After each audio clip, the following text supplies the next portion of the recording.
Hello, I'm Karen Pascal. I'm the Executive Director of the Henri Nouwen Society. Welcome to a very special episode of Henri Nouwen Now and Then.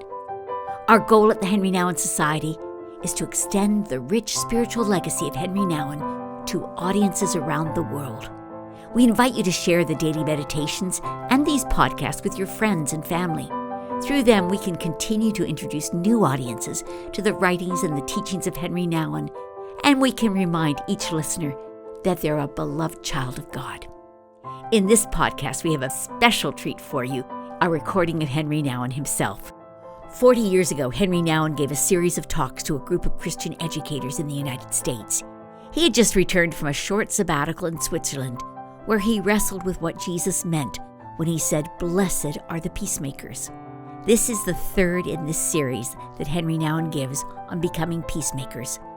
If you've not already listened to part 1 and 2, I highly recommend you access these on our iTunes, Spotify, or YouTube channels, or you'll find links in the show notes to part 1 and 2. Taking time to listen to the first 2 talks will give valuable context for the questions that Henri takes from the audience in this session. And even though this was recorded 4 decades ago, it is both a fascinating and timely discussion for all of us to listen in on as we face similar issues of war and the possible employment of nuclear weapons today. My hope is that you'll enjoy the critical questions that Henri and his audience wrestle with so honestly. In the struggle for the divine yes and the saying no,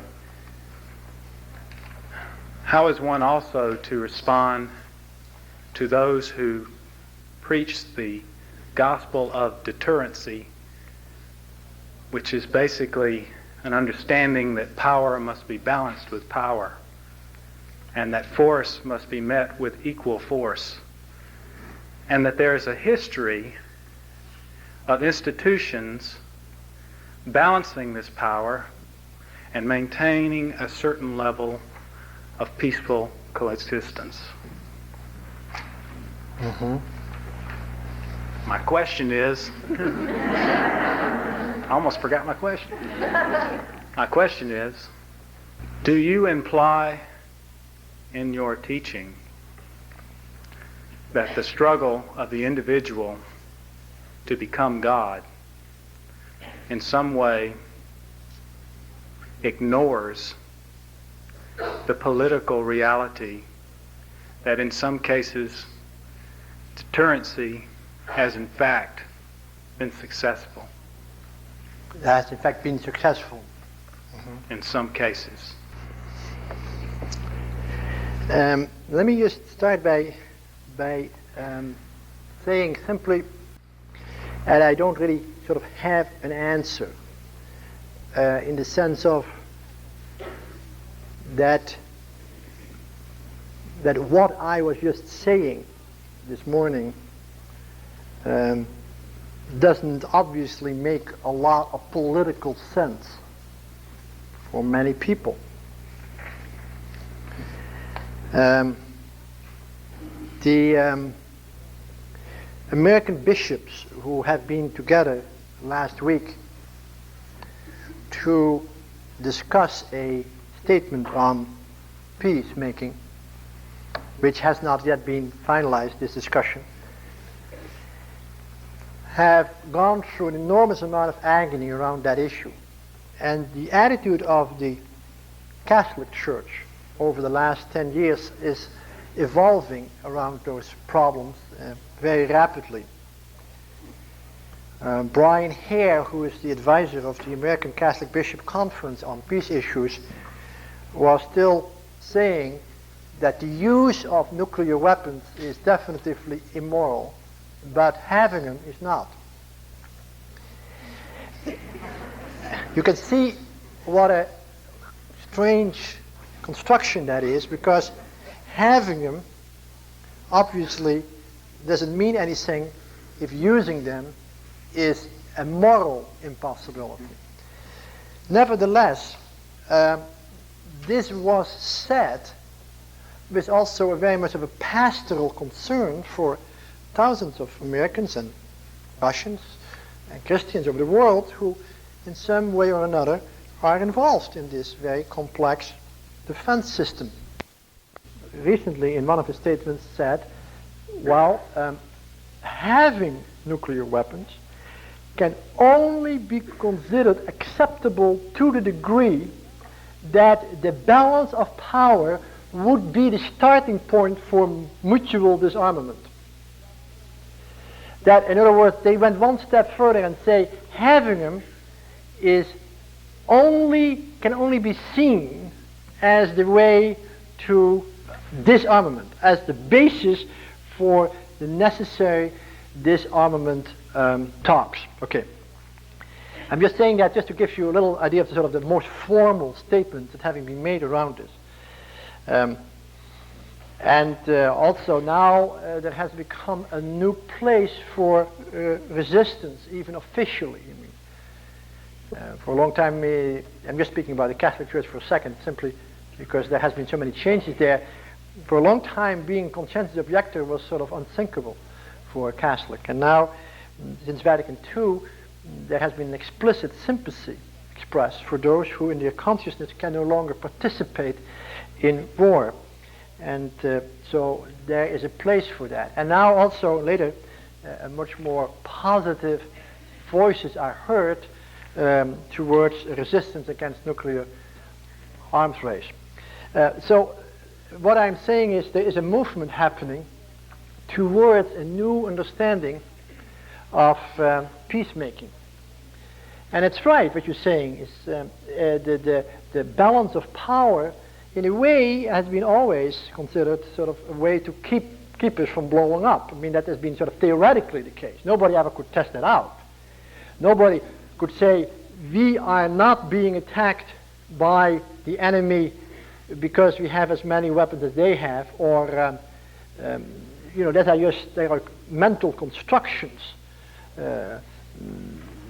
While we pile up those things, is it really true that the Russians are ready to attack, or that the Americans are ready to attack, whatever? I mean, all of that, there's a lot of mental games going on in terms of what the other wants to do, and a growing amount of suspicion. The issue that slowly on is emerging, however, is that the balance of power thinking has in fact also developed into a new strategy, because the deterrence strategy of like we should deter each other from fighting by having more and more weapons to fight, which is is now also officially abandoned, even by United States thinking, that first strike capability is really what's more important, that you can only win a war if you start one, practically. Because if you have to be retaliatory, then you're too late. You're already gone before you can do anything.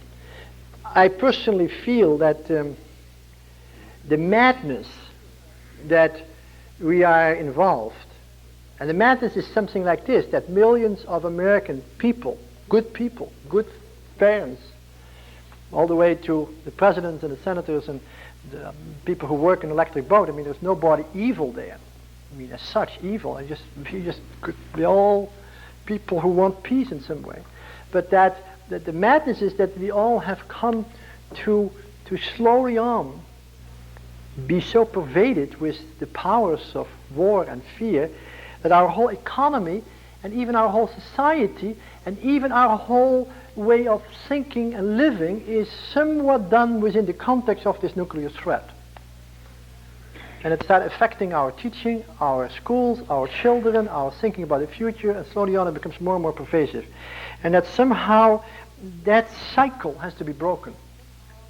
And I know very well that that I or nobody of you, if I can sort of do that, sort of in a, but somehow can we start thinking together and living together in a way that maybe that place of disarmament can open up. Okay, would you come back? I mean, I'm just been responding, but I'm not sure if I've been answering. Thank you. Well, you have to be sure, because it's not an answer, I realize, it's just a reflection.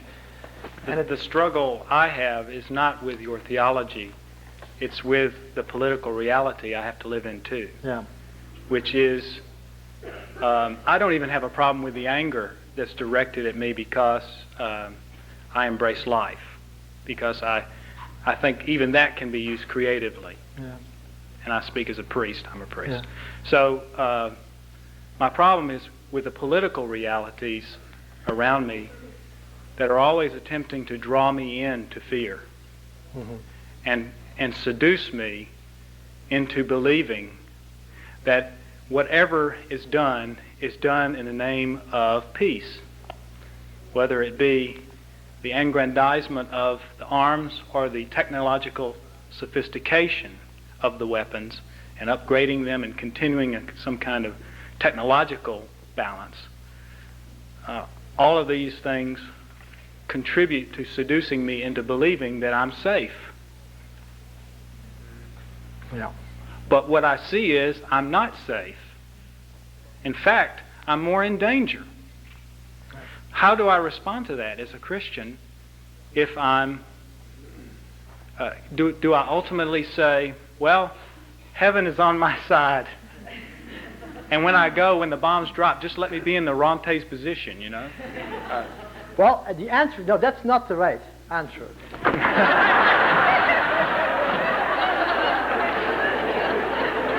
Thank you. But no, I think, see, there is some craziness about it, but it's very important to say it. It is indeed important to continually to ask, what does it mean today when Jesus says, he who loses his life will gain it? And if our only concern is to gain our life, we will lose it. And that's what's happening. We are all wanting to survive.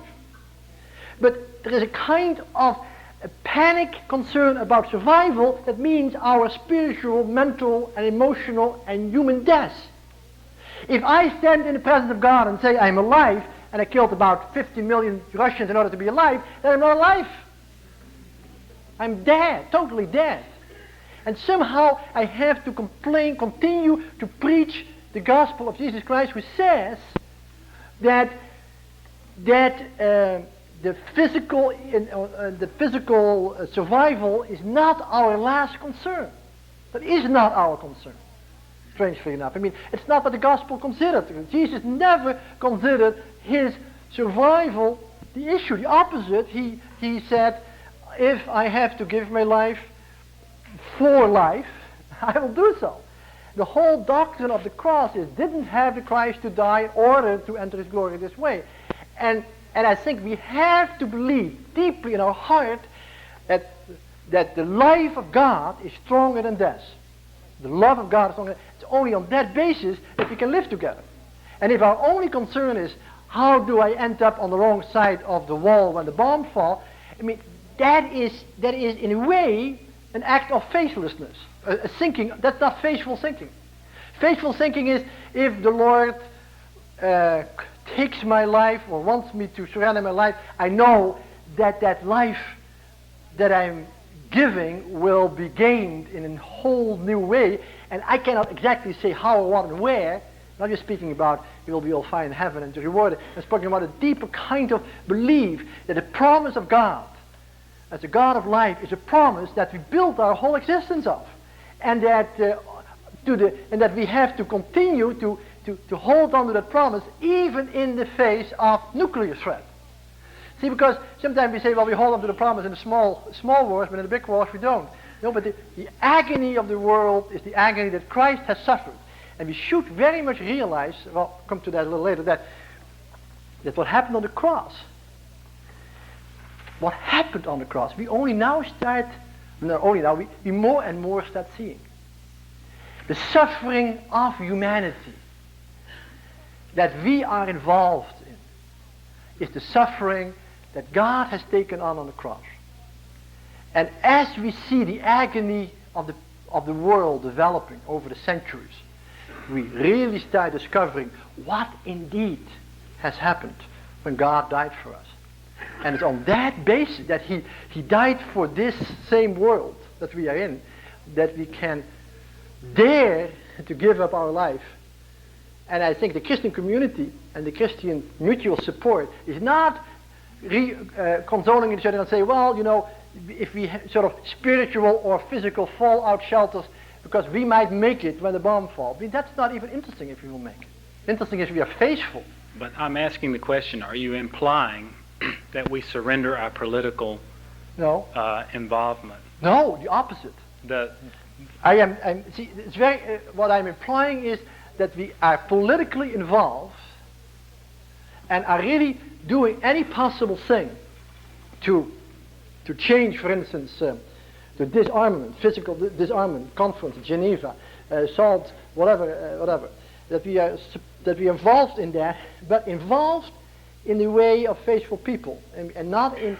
I think the worst thing we can do is go to the mountaintop and say the world is terrible and we don't have anything to do with that. We are God's people and we are going to just be of God and let the world fall apart. That's anti-incarnational. That is against the truth that God became flesh, that he became one of us, and that we have to love one another very concretely. You have to love the Russians, we have to love the Americans, we have to love concretely people.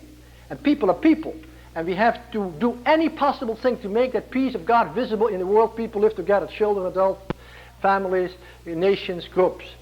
We have to be involved. But we have to be involved in it with the strength that comes from a source that is not of this world. I mean, that's kind of paradox.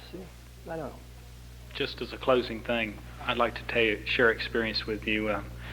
Once I was listening to a confession of a Vietnam veteran, and he told me that he had killed over 100 people, and that killing got so easy that one day in a firefight, he just decided he was going to kill his company commander.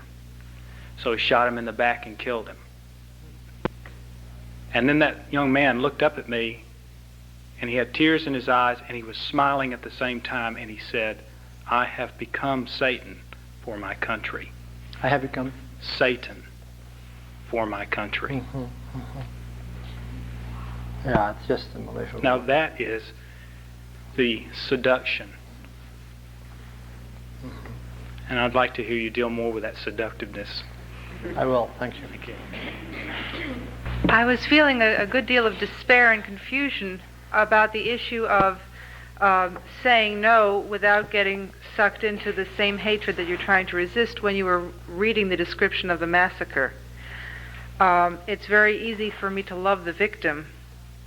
I don't yet understand in my heart, although I have read of witnesses like Corrie ten Boom's sister in the concentration camp, who have managed to actively, not just intellectually, but actively love their enemies. Could you address for me how a Christian actively, in the face of it, is able to show love to one's enemies?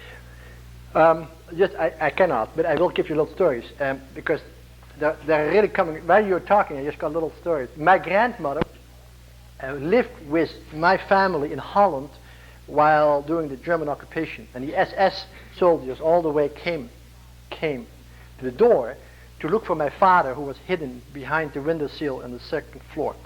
And we were telling him to be very quiet, because every time the Germans could come in and take him out and send him to the things.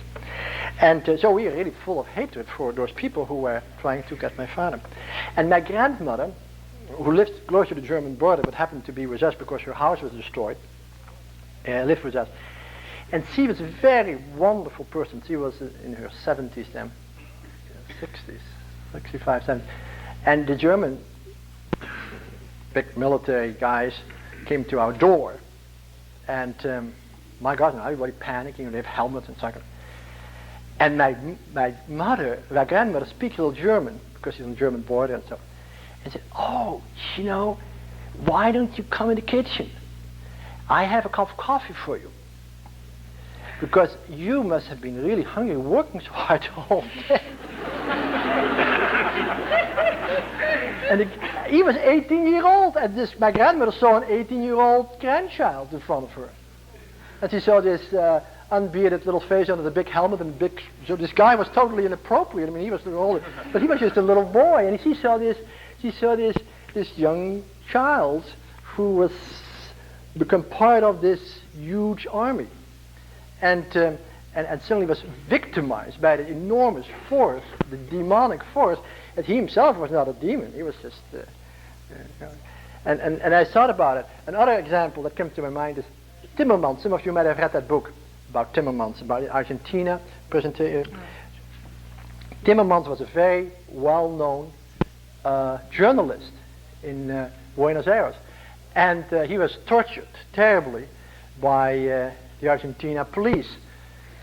But the torture had become so institutionalized that they tortured people from 8 in the morning to 5 in the afternoon, or at night, they did at night from 7 at night until 5 in the morning or something, without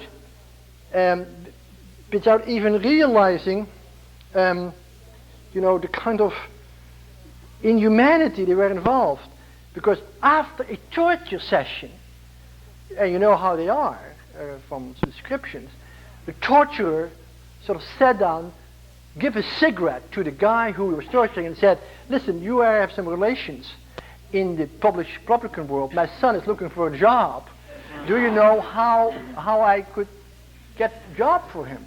And suddenly Timmerman was realizing that this man was totally part of a system that was totally beyond him and had sort of lost his soul in it.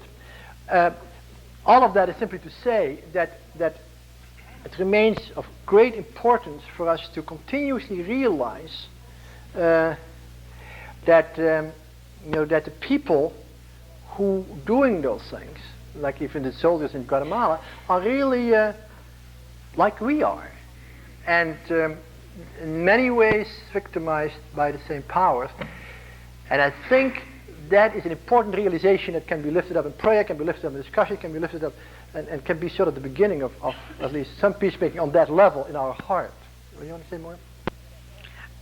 There are moments when I listen to you where it almost sounds very Pollyanna-ish, where to me, I guess the struggle is to see the whole person in that soldier. I mean, to see, for example, your grandmother seeing a young Nazi soldier, and she was beautifully able to suddenly focus in on that's an 18-year-old boy who needs a cup of coffee. Yeah. Part of me says, isn't that wonderful? And part of me says, yeah, but she's ignoring the other part of who that person is. Yeah. I mean, he is an 18-year-old boy who needs a cup of coffee, and True. And and I think that to be Christians in the world, we are forced to complete the and for it to be valid. I mean, if we all go around encountering that kind of evil and saying, well, there's just a 33-year-old overgrown child. No. I just wanted to give a beginning to that. Another response, which is a little more deeper, and which I really need some more time for really to think about it, but it happened is that's just a spiritual response that is in line with this, but it is somehow essential, and it is and maybe it doesn't make much sense to you, but somehow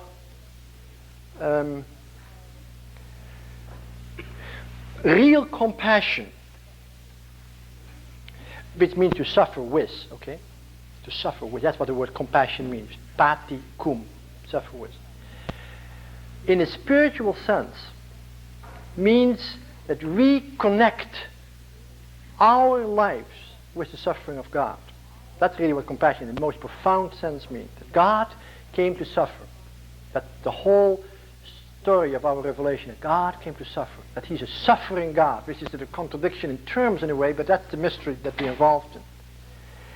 And that compassion, like St. Francis had, is not simply feeling good about individual people. And that's what my grandmother, that was the story. But basically, it means to see all human suffering connected with the suffering of God. That's really what it in the deepest sense means. And every suffering that would make me angry, confused, upset, hostile, and so forth, is a suffering that is not alien to God. The spiritual life, in a way, is meant to help me interiorize that, appropriate that truth. So I see killing, I see suffering, I see torture, I see pain. But what I really see is a suffering God. I mean, see in a kind of, with the eyes of faith, with the eyes of the Spirit. Happy are those who see. What you see is God suffering. And the mystery is that by seeing God suffering, we also see that that suffering was a suffering to life. You cannot see God suffering without seeing that the suffering was a suffering for salvation, was a suffering to resurrection, was a suffering to new life. See? It's not a suffering that leads into a dead-end street. It's a suffering that has in its heart God's love, and therefore a love that is greater than death, so it keeps breaking out, breaking up the death that it lives out.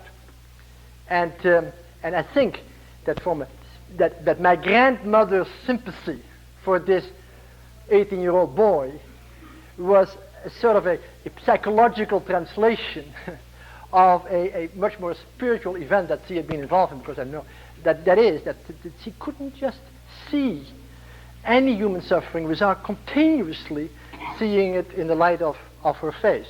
And that made her very realistic in one level, but made it somewhat difficult for her to even let destructive hostility to enter into her life. See? And so, anyhow, that's another way of speaking about it, but maybe a little more valid. So what I'm thinking now is that the only way to actually confront that is not with my mind, because my mind would go crazy with that. Yes, with the mind of Christ. It has to have the mind of Christ, or you'll break. And see, now, you say precisely what I didn't say, but that needs to be said, but it's very hard to say it so that it makes sense. But indeed, have the mind of Jesus Christ, Paul said to the Philippians, who did not cling to his divinity, but emptied himself and became as we are. It is in that mind that we can start living in the world without being of it, but somehow because we don't cling to that power. Now, my question, and also a question for ministry, is not if this is true or not, because it's sort of true, it's in the scriptures, but how to let that truth descend from the head into the heart. Yes. How to let what I know is the mind become a reality of the heart. And that's just formation, that's training, that's spiritual discipline and all of that. And we need each other badly for that. Set up schools of spiritual life. Yes. And the churches should be that school, but in a way many of the churches don't even know the treasures they have to work with. See? Would that be part of the Peace Institute that you were talking about? That we're going to a place start, where you could yes, you and I will start. Yes. See, I am thinking very concretely about a network of peacemakers who are constantly willing to deal with those questions and dealing in their heart, which means really dying from the old self and living the new life. But you can do that just once. It's not just you do it once and now you're there. It's just an ongoing way of being and calling each other back to that place. Thank you. Yes? Father, I was wondering, just as a footnote to what she's saying, and I'm listening to you, that if I see someone who is ill and has a broken arm, I may want to share my energies and my time to help them to get to the hospital. Yes. If a person objectively is ruthless, spiritually, and has this, perhaps as a Christian, if I have love, I may want to share that. Not only is there the physical illness, but there's also the spiritual. True. And therefore, maybe it makes it a little easier to reach out to that person and to give what one might have, that love as a Christian, to a person who may not have it in that particular moment as someone coming down. That's the thought that I was thinking. Yeah. Thank you so much. Thank you so much. So there's one thing that struck me about what you had spoken of earlier, and to which this lady's wonderful question addressed itself. But in thinking of your grandmother, seeing that soldier who to her was an 18-year-old, she insisted that there is a reality in which we have to say, yes, he is an 18-year-old, and it seems to me that great help is found in being able to acknowledge that I have to say that I am a 52-year-old nice guy, and a jerk. what he means to acknowledge that might find it more possible to attain the mind of Christ, to have compassion on that man who is this. Say that I didn't hear the last sentence. But what meet? My ability to say and to understand without being cute, but with being honest with myself, that I am what I hope is nice and hope is good, but I am also this and that. My ability to live with that and confess that every day makes it possible then for me to have a head of the mind of Christ, so that I can love somebody else who is this and the other. Right. Just that. Thank you. Yeah, I can affirm that. That's just that's spiritual realism, and very important. There's nothing so bad as sentimentalism in this,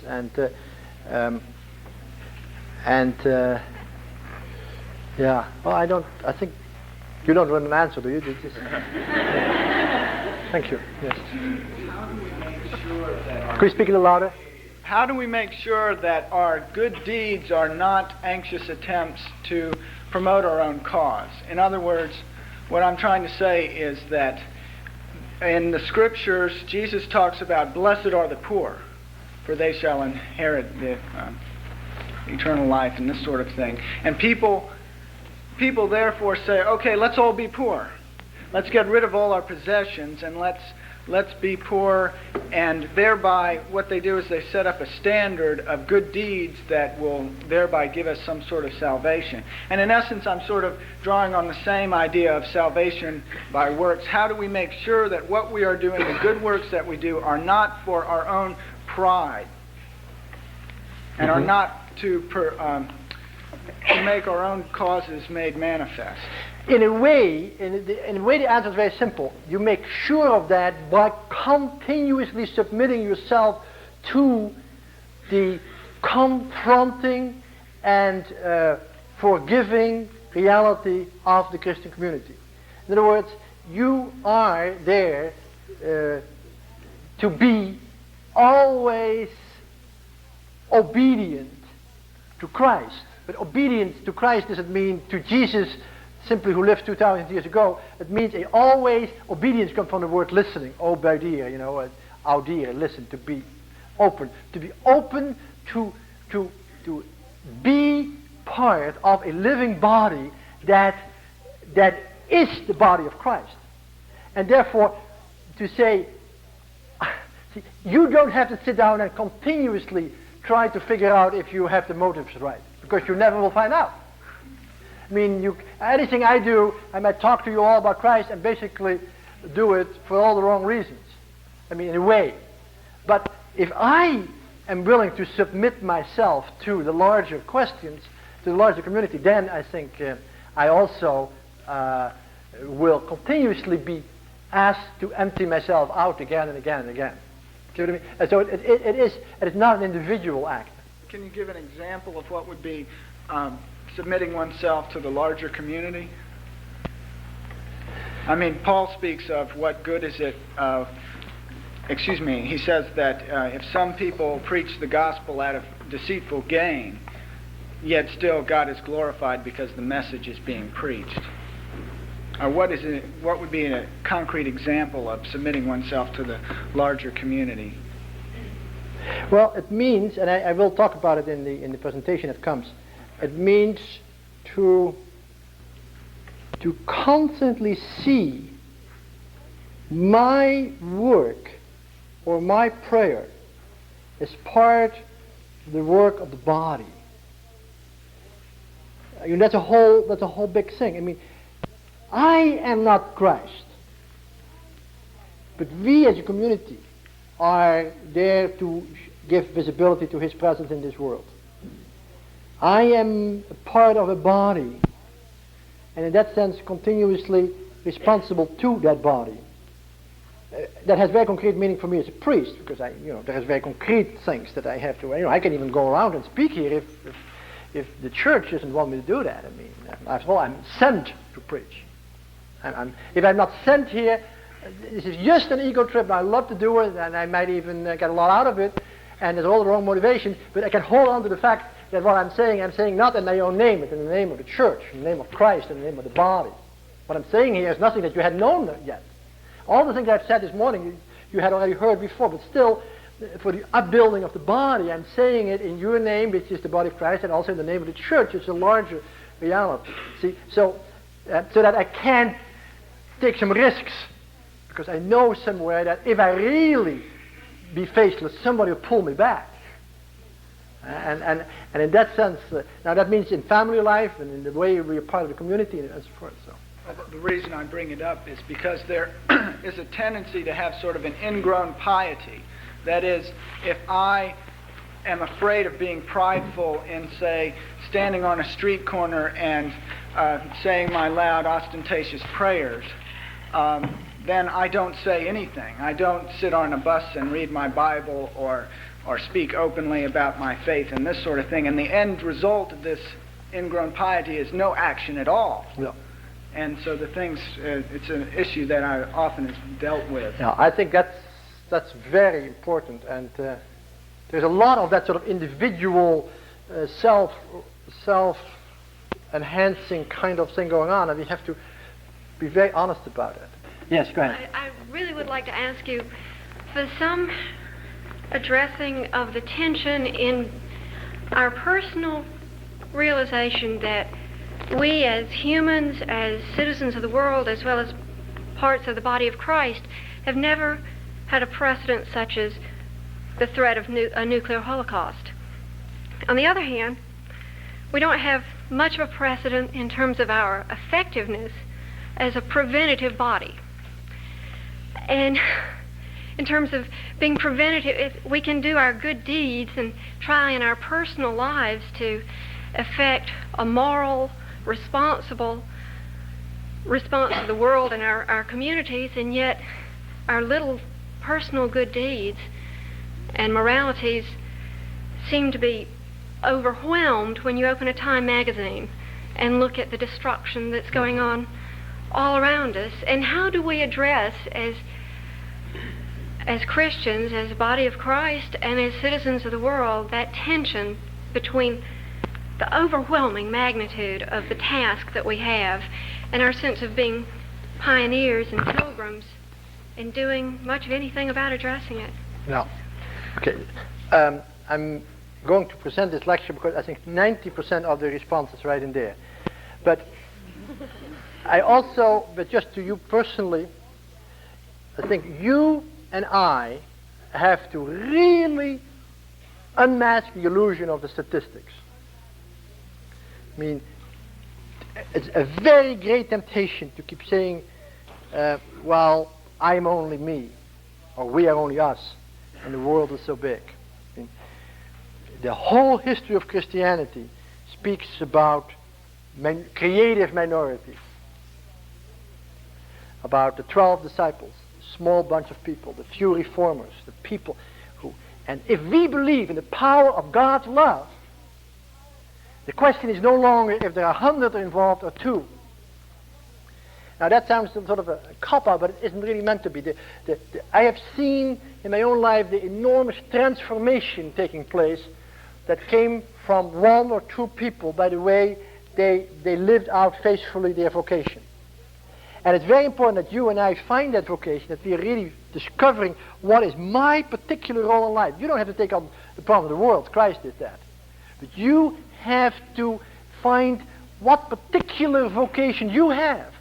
That might be a family, that might be work, that might be living together in a certain way, but somehow the question always is, how can I discover and discern my particular task in my life as peacemaker?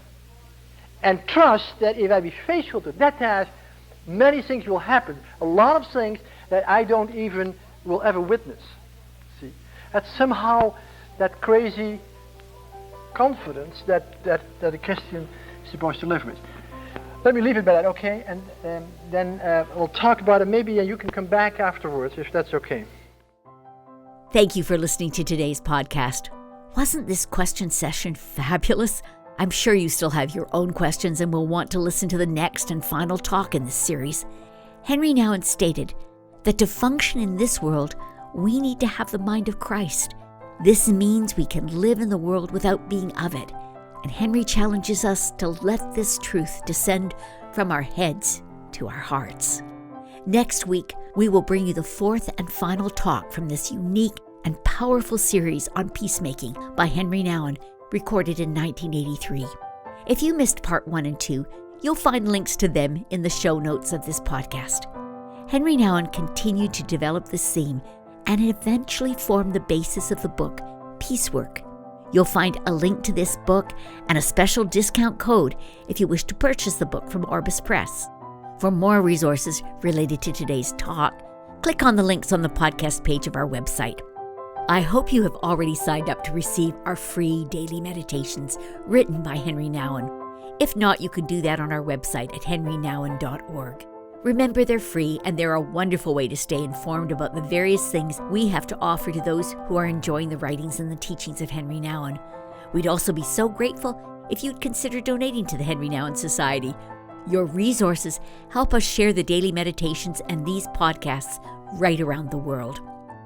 If you enjoyed today's podcast, we'd appreciate if you take time to give us a review or a thumbs up, or pass this on to your friends and family.